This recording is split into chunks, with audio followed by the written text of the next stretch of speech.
এই অভ্যুত্থানের যে চেতনা, প্রায় 2000 শহীদ, 30,000 আহত, তারা কেমন বাংলাদেশ চেয়েছিল? একটি নতুন বাংলাদেশ। এই নতুন বাংলাদেশ গঠন করা আমাদের সকলের দায়িত্ব। শুধুমাত্র একটি দল ক্ষমতা থেকে চলে গিয়েছে, সামনে আরেকটি দল ক্ষমতায় আসলে সিস্টেমের পরিবর্তন হবে না। সিস্টেমের পরিবর্তন করার জন্য এই অন্তর্বর্তীকালীন সরকারকে কাজ করতে হবে। আমরা দেখতে পাচ্ছি এখনো পর্যন্ত আওয়ামী পান্ডাদেরকে গ্রেপ্তার করা হচ্ছে না, শেখ পরিবারের পান্ডাদেরকে গ্রেপ্তার করা হচ্ছে না, পুলিশের যারা সরাসরি ছাত্র জনতার বুকে গুলি চালিয়েছে সেই পান্ডাদেরকে গ্রেপ্তার করা হচ্ছে না। এখনো পর্যন্ত দেখতে পাচ্ছি যে আওয়ামী পান্ডারা বিভিন্নভাবে জামিন পেয়ে যাচ্ছে। আওয়ামী লীগের এমপিরা যারা গণহত্যার মাস্টারমাইন্ড, তারা জামিন পাচ্ছে। তাহলে এই অন্তর্বর্তীকালীন সরকার কিসের রাষ্ট্র সংস্কার করতে চায়? এখনো পর্যন্ত শহীদের প্রকৃত তালিকা আমরা কেউ হাতে পাইনি। এখনো পর্যন্ত কতজন ভাই আহত হয়েছে সেই সঠিক তালিকা বিগত 5 মাসেও এই অন্তর্বর্তীকালীন সরকার তৈরি করতে পারে নাই। এখনো পর্যন্ত আপনারা দেখতে পাচ্ছেন জনগণ বাজারে গেলে অনেক অসহায় মানুষ, গরিব মানুষ, তারা চিৎকার করছে। এখনো পর্যন্ত নিত্য পণ্যের দাম কমাতে পারে নাই। অথচ আমরা দেখতে পাচ্ছি কোন কোন উপদেষ্টা বিরাজনীতিকরণের বক্তব্য দিচ্ছে।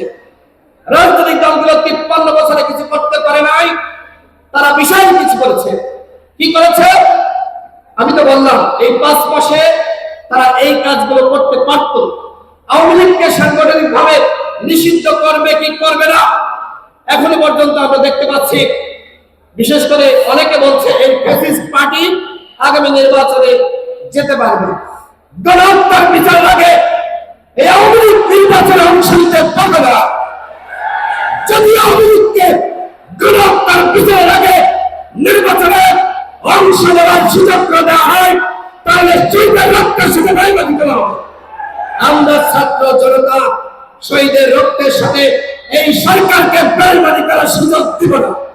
আমরা এই অভ্যুত্থানে আন্দোলন করেছি।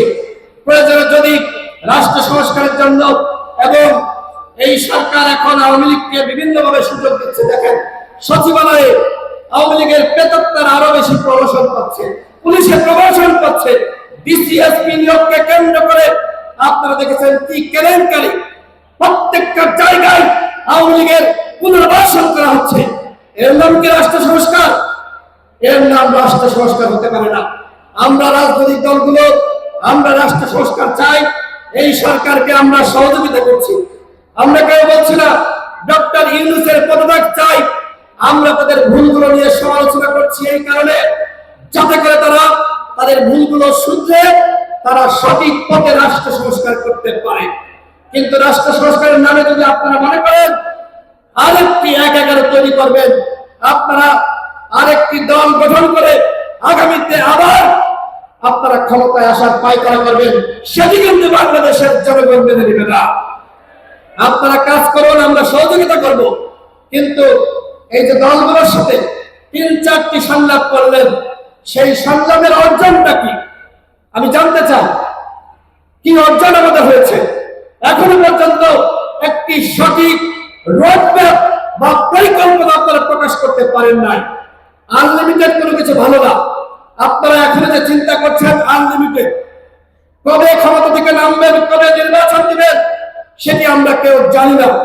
এইভাবে পরিকল্পনাবিহীন একটি আনলিমিটেড সরকার বাংলাদেশের জনগণ দেখতে চায় না।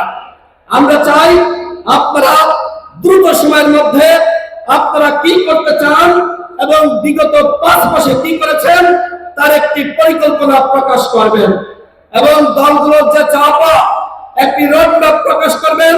এতে করে রাজনৈতিক দলগুলোর সংশয় এবং সন্দেহ আপনাদের উপর যে তৈরি হয়েছে সেটি কমবে।